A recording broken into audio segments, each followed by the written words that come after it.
तो ये बात है 2020 की, जब मैं इटली का वीज़ा अप्लाई कर रहा था और वो वीज़ा मेरा रिजेक्ट हो गया। वो वीज़ा क्यों रिजेक्ट हुआ, किस बात की वजह से मेरा रिजेक्ट हुआ, वो सारी स्टोरी मैं आपको आज इस वीडियो में बताने जा रहा हूँ। तो जिन्होंने अभी तक मेरा यूट्यूब का चैनल सब्सक्राइब नहीं किया हुआ उनसे रिक्वेस्ट है कि प्लीज़ मेरा यूट्यूब का चैनल सब्सक्राइब कर लें और बेल आइकन पर ज़रूर प्रेस करें, ताकि मैं फ्यूचर में जो भी वीडियोज़ बनाता हूँ उनके नोटिफिकेशन आपको आसानी से मिल जाए।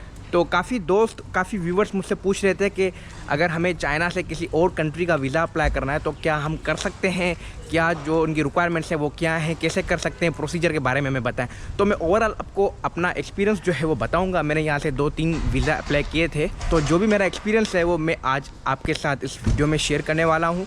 और अगर आप चाइना में हैं, किसी और कंट्री जाना चाहते हो, यहाँ से वीज़ा अप्लाई करते हो तो उसकी क्या रिक्वायरमेंट्स होती हैं, और अगर आप पाकिस्तान में हो और आप ये सोच रहे हो कि हम चाइना जाके वहाँ से फिर किसी और कंट्री के लिए वीज़ा अप्लाई करेंगे तो आप फिर किस तरह कर सकते हो।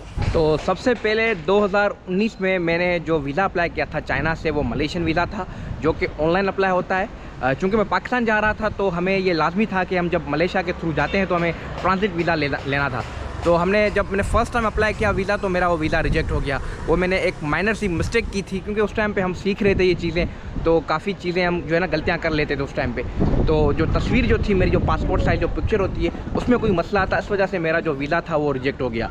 तो बाद में फिर दोस्त ने बोला कि जो है ना दूसरी दफ़ा अप्लाई करते हैं। उसकी कोई फ़ीस थी 250 RMB। तो फिर दूसरी दफ़ा मैंने अप्लाई किया तो दूसरी दफ़ा फिर वो वीज़ा लग गया। तो अगर आप मलेशिया के वीज़ा के लिए अप्लाई करना चाहते हो चाइना से, तो ये ऑनलाइन प्रोसेस है, ऑनलाइन की वेबसाइट है, उसका लिंक जो है वो आपको डिस्क्रिप्शन में मिल जाएगा, तो आप अप्लाई कर सकते हो। 250 yuan उसकी फ़ीस है। आप अली पे, वीचेट या आप यूनियन कार्ड का जो यूनियन कार्ड का जो ATM कार्ड है, जो डेबिट कार्ड है, उसके थ्रू आप पे कर सकते हो। लेकिन ये बात आपको जहन में रखनी है कि अली पे और वीचेट पे जो पेमेंट होती है वो सिर्फ चाइनीज़ ही करेंगे। अगर आपको कोई चाइनीज़ फ्रेंड है वही कर सकते हैं। फॉरेनर को आउटसाइड चाइना पेमेंट की इजाज़त नहीं है, वो नहीं कर सकते। तो ये था मलेशिया का वीज़ा का प्रोसेस। उसके बाद फिर 2020 में, मतलब कि 2019 में जो है वो अक्टूबर में मैंने थाईलैंड के वीज़ा के लिए अप्लाई किया और कंबोडिया के वीज़ा के लिए अप्लाई किया। तो थाईलैंड का ये होता है कि आपको ऑनलाइन फॉर्म फिल करना पड़ता है, सारे डॉक्यूमेंट्स वगैरह वहाँ पे लगवाने होते हैं। कोई पाकिस्तानी 4-5 लाख की स्टेटमेंट दिखानी होती है, जिसमें मतलब 8-10 हज़ार RMB आपके पास बैंक में होने चाहिए। तो वो बैंक स्टेटमेंट आपको शो करनी है, ठीक है। उसके अलावा कुछ मज़ीद डॉक्यूमेंट्स हैं वो आपको शो करने हैं। लेकिन एक बात का आपको यहाँ पे ख्याल रखना है, वो ये है कि आपका जो चाइनीज़ जो यहाँ पे जो रेजिडेंट परमिट मिलता है वो कम से कम आपका 6 मंथ्स का होना चाहिए।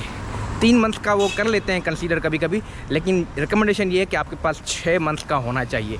तो उसमें ये होता है कि कभी कभी वीज़ा जो है वो किसी कंट्री के लिए आप अप्लाई करते हो तो उसमें फिर टाइम लग जाता है, कोई 3-4 महीने लग जाते हैं। जिस तरह मेरा इटली का प्रोसेस हुआ था वो मैं आपको पूरा भी आगे बताने वाला हूँ, तो उस चीज़ का आपको ख्याल रखना है। तो थर्सडे को मैंने ऑनलाइन फॉर्म फिल किया इनका। मंडे को मैंने जो है वो अपॉइंटमेंट की डेट रखी।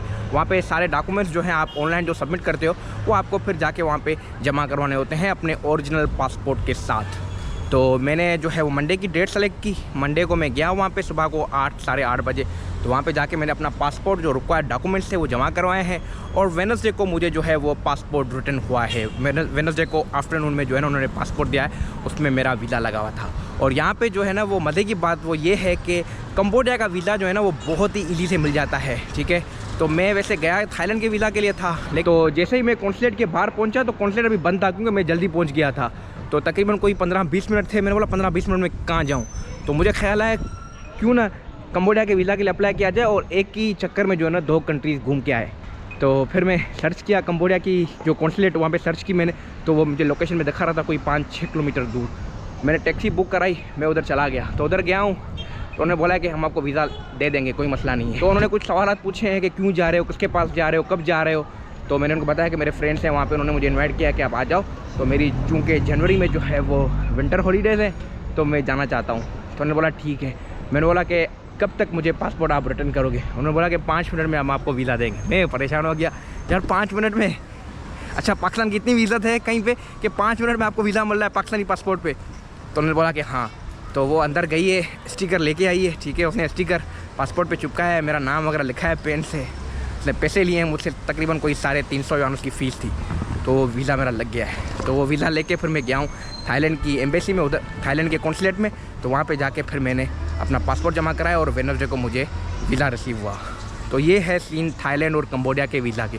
मलेशिया, थाईलैंड कंबोडिया, इन कंट्रीज़ के आप जो है वीज़ा इस तरह अप्लाई कर सकते हो। बाकी कंट्रीज़ के भी जो है वो प्रोसेस हैं, यहाँ पे काफ़ी एजेंट्स हैं, काफ़ी यहाँ पे जो वीज़ा प्रोवाइड सर्विस कंपनीज़ हैं वो आपको वीज़ा वगैरह लगवा के दे सकती हैं। तो आपको देख लेना है जिस कंट्री के लिए आप वीज़ा अप्लाई कर रहे हो उनकी वेबसाइट पे आपको जाके पढ़ना है कि उनकी क्या क्या रिक्वायरमेंट्स हैं। तो उनकी रिक्वायरमेंट्स को अगर आप फुलफ़िल करते हो ना तो आपका वीज़ा लग जाता है, ठीक है। आपको कोई मिस्टेक नहीं करनी, जो भी रिक्वायरमेंट्स हैं, जो भी चीज़ें हैं आपको सारी प्रोवाइड करनी है, ठीक है। और कोशिश ये करना है कि आपको झूठ नहीं बोलना है किसी भी चीज़ में, जो भी आपकी बातें हैं वो आपको सच सच वहाँ पे बतानी है। और काफ़ी लोग यहाँ पे जो है वो south Korea, Singapore, Indonesia, Japan, Australia, इनके भी वीज़ा यहाँ से लगवा, यूरोप के भी वीज़ा यहाँ से लगवाएं और लग गए हैं उनके, ठीक है। तो आपको जो भी चीज़ें हैं वो सच सच बतानी है। अच्छा, आप समझ रहे होंगे कि ये तो 2-3 साल पुरानी बातें ये मैं आज क्यों बता रहा है। तो देखो, काफ़ी बातें ऐसी होती हैं जो वक्त पे बतानी होती हैं। और काफ़ी दोस्त मुझसे पूछ रहे थे कि, काफ़ी व्यूअर्स पूछ रहे थे कि हमें चाइना से जो है वो दूसरे ममालिक के वीज़ा अप्लाई करने, तो मैंने सोचा क्यों ना मैं जो है वो अपना एक्सपीरियंस आपके साथ शेयर करूं। तो अब बात करते हैं इटली के वीज़ा की। जनवरी 2021 था, मुझसे मिस्टेक हो गई शुरू में, ये 2021 था, 2020 नहीं था। तो जनवरी 2021 में क्योंकि मेरा लास्ट सेमेस्टर था, मुझे बैचलर्स की डिग्री मिलने वाली थी जून में, तो मैंने सोचा कि क्यों ना मास्टर्स के लिए अप्लाई किया जाए। तो मैंने डिफरेंट कंट्रीज़ में अप्लाई किया हुआ था, चाइना में भी अप्लाई किया हुआ था। तो मैंने इटली का जो है वो, उस टाइम पे इटली जो है वो काफ़ी लोग जा रहे थे सोशल मीडिया पे, फेसबुक पे, व्हाट्सअप पे इतने मैसेजेस, ये स्कॉलरशिप के हवाले इतने आ रहे थे। तो मैंने सोचा कि मैं भी अप्लाई करूँ। तो मैंने अप्लाई किया, वहाँ पे मेरी एडमिशन हो गई, ठीक है। सेल्फ फंडेड प्रोग्राम है, लेकिन वहाँ पे आपको सारा पता है इटली का, वो उसकी स्टडी में या स्कॉलरशिप पे नहीं जाते। मैं आपको खाली वीज़ा की बात बताता हूँ। तो मेरी एडमिशन हो गई मार्च में, सारा कुछ हो गया प्रोसेस वगैरह, और मेरी डिग्री जून में मिली। तो जून के बाद जो डिग्री मिलती है यहाँ पे, उसको आपको फिर नोटराइजेशन करवानी होती है। नोटराइजेशन के बाद फिर जो है वो मोफा ऑफिस से जो है उसकी अटेस्टेशन होती है। तो सारा प्रोसेस मैंने बताया हुआ है जो है वो एक मेरी वीडियो में, कि आप यहाँ से किस तरह अपनी जो डिग्रीज़ हैं वो नोटराइजेशन करवा सकते हो, मोफा से किस तरह टेस्ट करवा सकते हो। और अगर जिस कंट्री आप जा रहे हो, फॉर एग्जांपल इटली है या जर्मनी है, या उनकी पर अलग से रिक्वायरमेंट होती है कि भाई हमें जो है वो आपकी ऑनलाइन वेरिफिकेशन चाहिए, जो मिनिस्ट्री ऑफ एजुकेशन की वेबसाइट से आपको एक वेरिफिकेशन लेटर मिलता है, तो वो चाहिए। या फिर उनकी रिक्वायरमेंट ये होती है कि हमारी एम्बेसी से जो है वो हमें जो है वो पता नहीं क्या बोलते थे, DOV पता नहीं क्या बोलते थे, वो हमें चाहिए। तो उसका फिर अलग प्रोसेस होता है, वो आपको करवाना होता है। वो तकरीबन कोई हफ्ते या 15 दिन तक उसका प्रोसेस होता है। उसमें फिर आपको वो पूरी एक सनद बना के देते हैं कि भाई हमने जो है आपके डॉक्यूमेंट्स वेरीफाई किए, आपकी डिग्री ओरिजिनल और सब कुछ जो है वो ठीक है। तो उसके बाद ही फिर आप वीज़ा के लिए अप्लाई करते हो।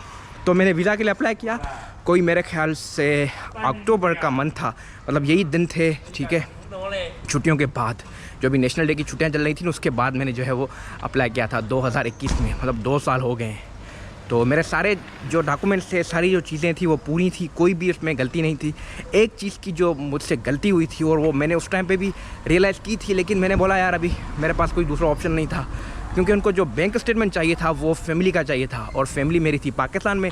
मैंने यहाँ पे इनको अपना पर्सनल बैंक स्टेटमेंट जो है ना वो दिखाया।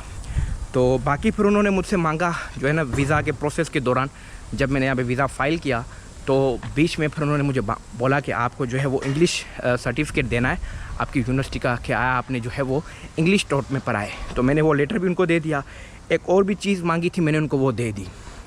लेकिन उन्होंने मुझसे ये नहीं बोला कि यार आपका ये पर्सनल अकाउंट है, हम इसको एक्सेप्ट नहीं कर सकते, आप काइंडली हमें फैमिली अकाउंट दें। तो फैमिली अकाउंट में ये होता है कि जब पाकिस्तान में कोई चीज़ होती है तो वहाँ से फिर मिनिस्ट्री ऑफ फॉरेन अफेयर से अटेस्ट करवाना होता है, फिर इटली एम्बेसी से अटेस्ट करवाना होता है। तो बड़ा एक लंबा प्रोसेस है। तो उस वजह से मैं जो है वो डर रहा था कि उसमें टाइम ना लग जाए, इस वजह से मैंने डायरेक्ट अपना अकाउंट दे के वो जो है ना वीज़ा सबमिट करवा लिया था। तो तकरीबन कोई 3 महीने उन्होंने अपने पास पासपोर्ट रखा है, और जनवरी की कोई मेरे ख्याल से 2 या 3 तारीख को उन्होंने मुझे जो है वो ईमेल की है कि भाई सॉरी, हमने आपका वीज़ा जो है वो रिजेक्ट कर लिया है। और रिजेक्शन की जो रीज़न दी थी वो ये दी थी कि आपने अपना फैमिली अकाउंट जो है वो बैंक अकाउंट वो शो नहीं किया। तो जिस चीज़ का मुझे डर था वही हुआ। मुझे 100% था कि इसमें ये मसला कर सकते हैं, लेकिन मैंने जो है ना वो अप्लाई कर लिया था।